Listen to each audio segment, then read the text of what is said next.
After you've created rollover graphics, as I showed you how to do in the preceding movie, the next step is to optimize those graphics for the web, which is what I'll show you how to do here. To recap what I've done so far, I started with a simple navigation bar with each button on a separate layer, and I sliced the navigation bar so that the buttons in their various states would be saved out as individual graphics. I set up the appearance of all the buttons in their normal rollover state, which is the way that you see them here, with this white gel style, and then I captured that look as a normal layer comp. Then I changed the appearance of the buttons, giving each one this green gel style, and captured that look as the overlayer comp. I'll pick up here by naming each one of the button slices. This is important because the graphic files that will be generated from these slices will get their file names from the slice names that I'm about to enter. With the Slice Select tool selected in the toolbox, I'm going to come down to the Slice Around the Boards button, and I'm going to Control-click on a Mac or right-click on a PC. That brings up this contextual menu from which I can choose Edit Slice Options.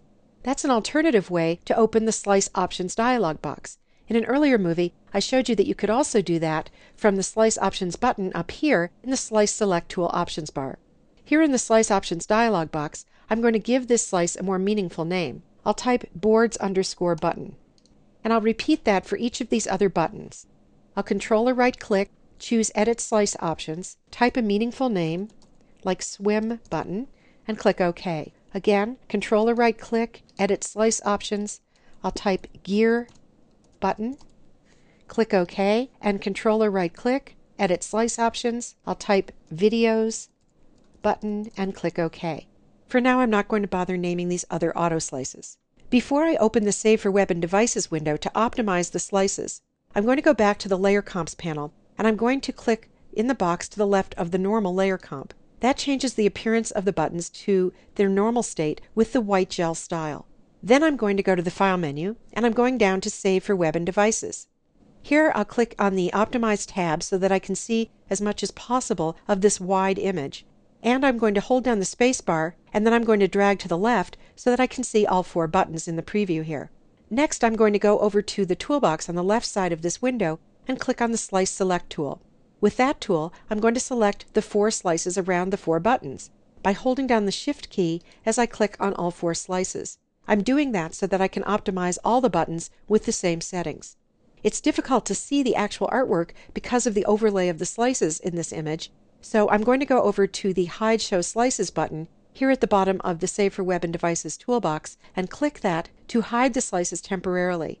But remember that I still have only the 4 button slices selected, and the optimization settings that I choose will affect only the artwork under those slices. Over in the optimization controls, I'll leave Format set to GIF, and in the Colors field, I'm going to see how these buttons look with, say, 64 colors. They look great, but the file size reported at the bottom left of the preview is pretty big. So I'm going to try reducing the number of colors. I'll go down to 32 colors, which I think is fine. And let's see how 16 colors look. With 16 colors, the buttons are starting to degrade at their corners. So I'm going to go back to 32 colors, which gives me a file size of 25K for all 4 buttons. And now I'll go back and click on the Show Hide Slices button to bring my slices back. If I were saving regular graphics rather than rollover graphics, at this point I would go down and click the Save button so that I could save out graphics from each of the slices. However, I don't want to do this when I'm making rollover graphics, because if I did, Photoshop would generate just one graphic for the normal state of each button, but no graphics for the overstate. In other words, I would just get one white button for each one of these button slices. And that isn't what I want. I'd also like each one of these slices to generate a second button, a green button, representing the overstate of the rollover graphic. So rather than click Save, I'm just going to click Done, and that takes me back into Photoshop. Once I'm here, I want to go back to the Layer Comps panel and click in the box to the left of the Over Layer Comp. That changes the appearance of the buttons to their overstate, which I'd styled with this green gel style. Now I'm going to go back into the Save for Web and Devices window by going to the File menu and going down to Save for Web and Devices. Again, I'm holding down the spacebar and dragging to the left so I can see all 4 buttons. And again, with the Slice Select tool, I'm going to Shift-click in each one of these slices to select all 4 button slices. I'm going to click the Show Hide Slices button here so that I get a better view of my buttons. I'm glad that I did this because what I'm seeing is that with 32 colors in the GIF format, the buttons don't look very good with the green gel style, even though they did look okay with the white gel style. I see some banding in each one of the buttons that's caused by the continuous tones in the style that I applied here. There are two possible ways to fix this.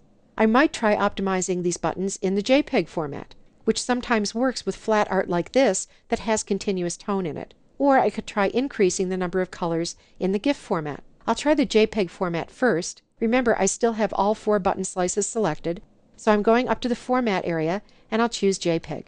With the JPEG at high quality, I see that the file size is bigger than I would like, and I'm also starting to see some artifacts around the type on each one of the buttons.